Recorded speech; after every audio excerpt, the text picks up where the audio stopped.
Let's hear it for the Trojans and the Bruins. Unlikely victories over the weekend. On tattle alone. I got to tattle on myself. I know what you're doing there. You combine the words. It's efficiency is what you're doing. Matt baited me into saying, hey, how much will they have to lose for them to get Helton out of there tonight? I did.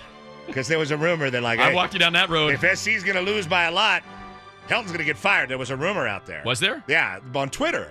So I thought that's what you were picking up on. So you were like, how much they have to lose by for Helton to get fired tonight? And I was like, I don't know, like 38-7. And then, of course, USC. Look, guys, Utah has never beaten USC in the Coliseum. That still holds. They were called the Crimsonites. Utah. And USC was called the Methodists when they last played in 1916. Utah has a block. Now that. When it comes mascots were mascots, all right? Oh, Methodist versus the Crimsonite? Look out. Utah. I'm red.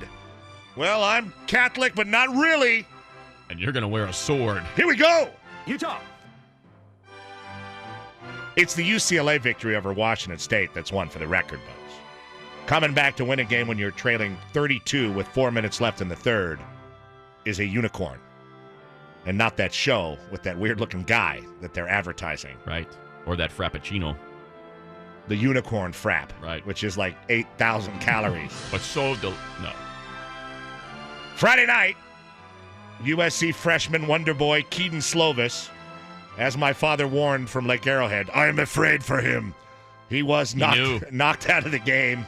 We never like to see anybody hurt. On the second snap of the game by the Utes, angry pass rusher Leki Fotu, who I believe Daniel Jeremiah mentioned on Friday.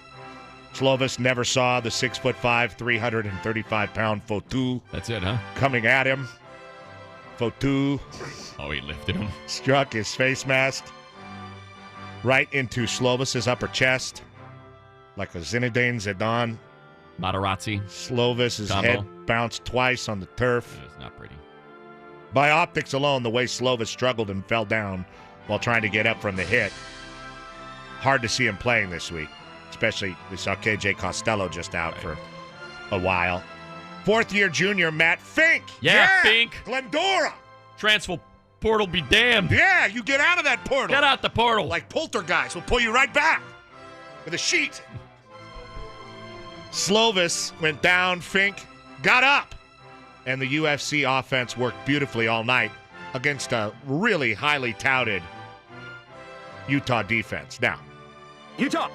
I like Utah's D. I like their D coordinator, Morgan Scalley. Go see him this week? Utah. I will, but I would not have done that. I know you have great corners, but why try? Why be like, hey, you're going to get up in Pittman's face. F you, Pittman. Why? Why do it? Pretty good player, that Pittman. Yeah, he's the best player on their team. Why? That should never even be a question. Why? He should be the number one guy mentioned, and then Why? way down Vaughns, and then way down Amon-Ra. And then everybody else. Pittman is unreal. Why do it? Why do it? Why go up and be like, I want to see how this is? That's like that Spanish guy from Game of Thrones that danced all around and acted all. On the mountain, just crushed his head. Cut him up and ha ha ha ha, the gay blade, ha ha ha ha ha ha, and then bap, your head gets smashed. Don't test that guy. He's too good. Ridiculous. Oh, we'll play man-to-man. We're Utah. Oh, yeah? Fink made him wear it. Yeah, and Fink would have loved to take off at least 4 or 5 different times. He would have, and flashed that speed against the Utes, because Fink can run. He can run like a snitch.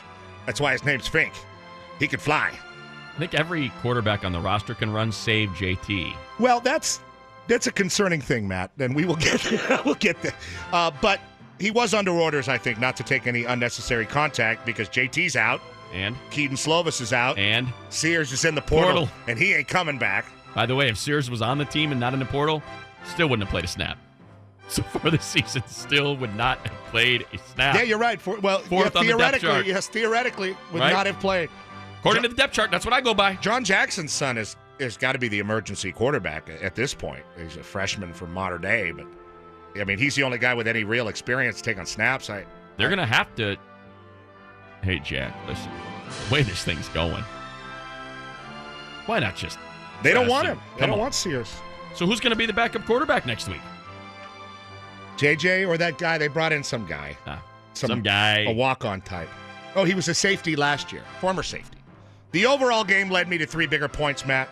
The referees ruined the game for the players, the coaches, and the fans. At one point in the second quarter, Utah had 6 penalties and USC had 1. Utah. And then Kyle Whittingham drew an unsportsmanlike penalty. That was a big one. And the next 5 were all against USC. I hate that kind of crap. I mean, come on, Utah. guys. 2, USC talent, still the best in the Pac-12. I mean, they find guys like Marquise Stepp, and you go, where's this guy been? While you've been struggling to find physical running back. 3, it's clear to me, Matt, and you made this point. Is that the big one? Stepp's the big guy, right? Stepp's the big guy, yeah, number 30. I like that guy. That guy looks good. Why you give him the ball in the fourth quarter? Yeah. Where's he been? It's clear to me that over 2018 and 2019, the 3 best games by a USC quarterback. 2018, Jack Sears versus ASU. 2019, Slovis versus Stanford. Slovis. 2019, Matt Fink versus Utah. Fink. Utah. Sears played 1 full game. Fink has played 1 full game.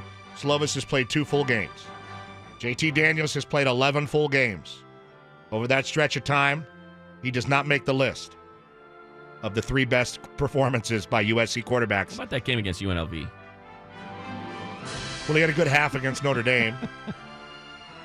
Now, I doubt Slovis will be cleared for the Washington game on Saturday. Fink should start, and his backup will be number 27, Brandon Purdue, former safety. You better be ready, Purdue, because the way this season has gone, your number will be called. He was a high school backup quarterback at Oaks, and he was also a backup at your favorite, Pierce Junior College. Pierce.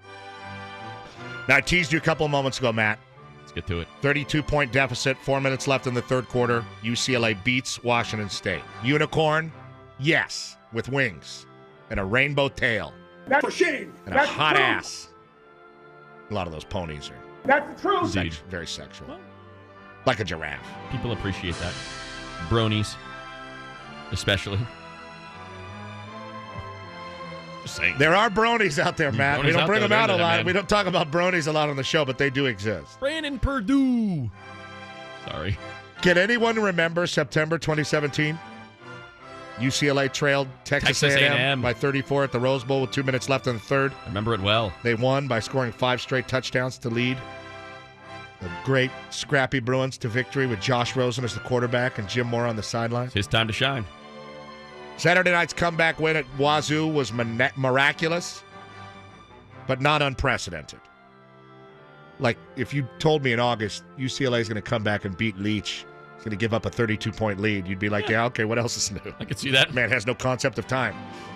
But bravo to the Bruins. They were counted out by literally everyone before winning in a wild fashion, 67-63. I said they'd improve.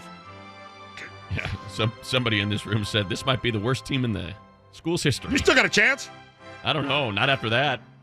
Right? I think they would say, it can't be the worst because that was one of the highlights that of the last great, 5 years. Great night. Yeah. To anybody asking, how do you lose a game when your quarterback throws 9 touchdown passes and your team scores 63 points? I think that'd be a common question. The answer is this.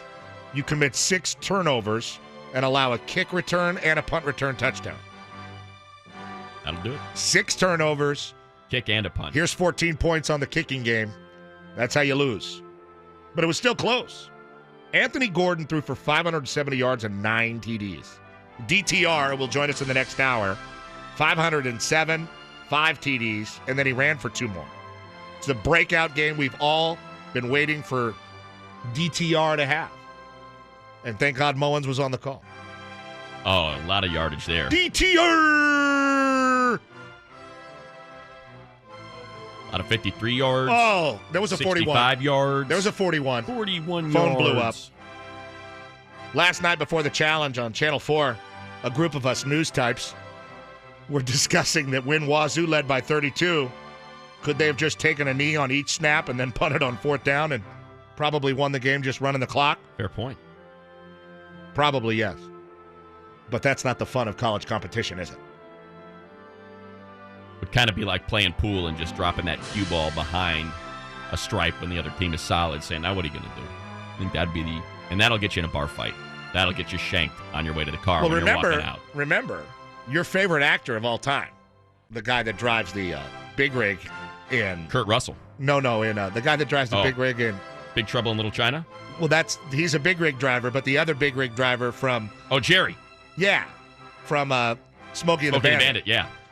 Jerry Reed, Red Bow U, right? The coach had his green folder. Yeah, well, he stole it. Yeah, in the Water Boy. Remember because Bobby Boucher played D and he was causing all that trouble, so they just started taking the D at the end of the Bourbon Bowl. Good point. They tried it at the end of the Bourbon Bowl. Should have worked. USC athletic director Lynn Swan on the sideline looking on. Hey, watch out down there, Swanee. That was one of the better tweets after the 4th and 9 draw from Freddie Kitchen. Will Brisson from CBS tweeted out the photo of Henry Winkler, and it said, "He fakes right. No, he fakes left. Wait a minute. There isn't a fake." I'm confused.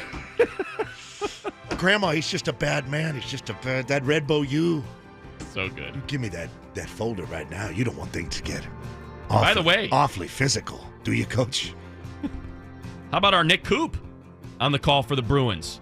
Oh, he was great. He was fantastic. We'll play some highlights for DTR. A lot of energy in Nick on Saturday night. He wasn't traveling from too far. Is that right? Yeah, I heard he camped out in Moscow all week. I'm here. He was there to greet the team in Lewiston. I'm here, guys. We flew into Idaho. I'm here. We'll I'm here waiting. Right back. I'm going to make sure I got here. How was your weekend?